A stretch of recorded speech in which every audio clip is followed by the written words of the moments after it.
Here in Manitoba, this year was a year of extreme drought, and it was actually our third year of a drought, though this was the worst yet.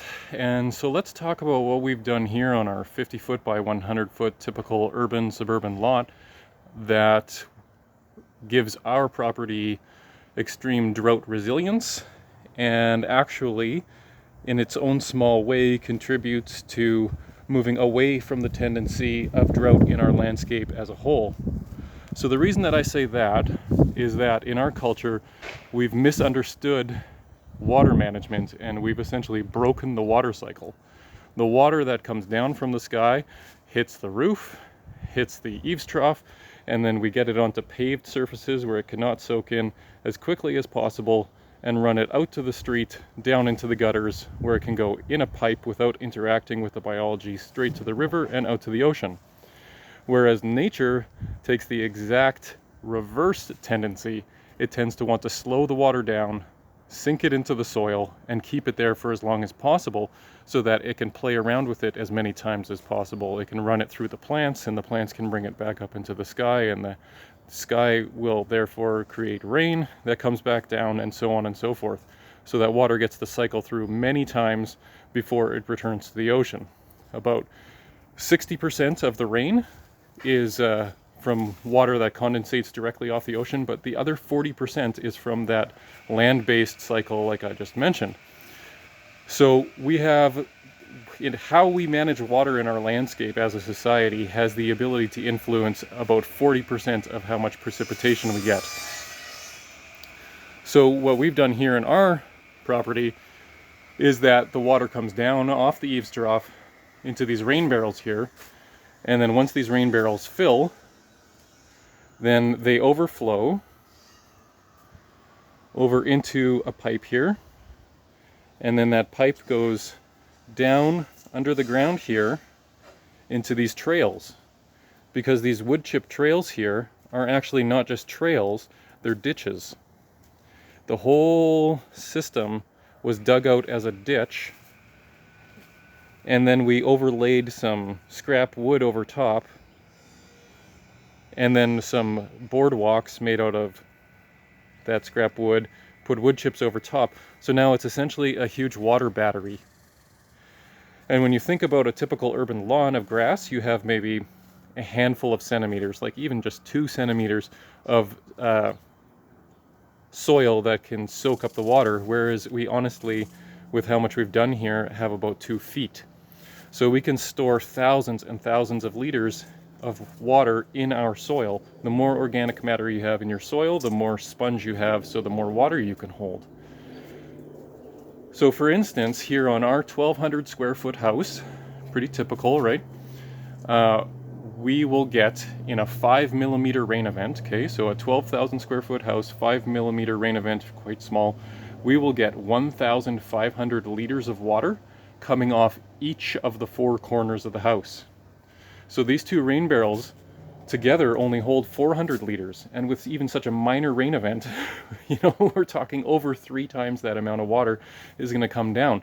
So where you're directing your water and your capacity to hold it into your system is vital, which is one of the reasons that we have over our whole system, our whole property here, we have 4,500 liters of water storage. With a couple more rain barrels here. We have rain barrels at each corner. We have a rain barrel here off this little sunroom add-on. We have rain barrels coming off of the wood shed and the garden shed, and actually even our neighbor's shed. He allowed us to put a little eaves trough on there. You can see it just back there in that corner, that neighbor's shed. And so all of those come back to some more rain barrels over here. So there's a few more hiding back there. So, and actually this patio here is also a rain collection surface. When we installed it, we created a slight gradient, leaning away from the house obviously, and towards the middle, that then, can absorb and soak the water, and eventually ends up directing it back into the same trail system. And over in the corner here, we have 2 totes, or IBUs as they're called. These are international bulk units used They're the standard dimensions used to ship liquid all around the world. And they're made to be stacked on top of each other like this, even when full of water, that much weight. So we built a little platform out of gravel and sidewalk blocks, pounded that in, and installed these here. So these are 1,300 liters each. But again, think about that. With that 5 mm rain event, then one of these is already full and it's overflowed into the bottom one.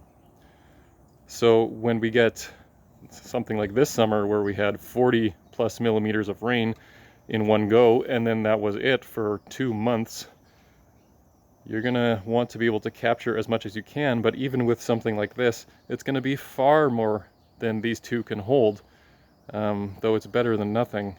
But really, you're gonna want to hold it in your soil. So the way that this system works is the water flows down off the roof into the top one. Once the top one fills to the top, then it overflows into the one in the bottom. And then once that one fills, then it overflows again into a pipe that is buried in the ground here, and then exits into these trails, therefore back into our system. And would the city allow us legally to have a gray water system, then we would be able to take the water from our dishwasher, our washing machine, our laundry water, our shower water, our tap water, all of that water, which is extremely clean, and there'll be hundreds of liters of that coming off the house every day, and then we would be able to pipe that out into this same system without it ever touching the surface. There'd be no means of interaction, therefore no means of contamination. And yeah, the whole thing would just soak into the wood chip trail here as well, therefore directly watering the garden with all of the water coming off of here.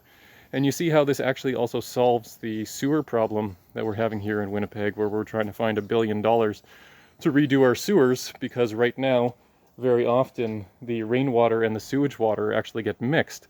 So the less water that is coming off of people's roofs, off of their properties, into the sewer system during a rain event, then the less capacity we need to have in our sewer system, and the longer our existing system will last. Many problems solved in one design system. Have fun.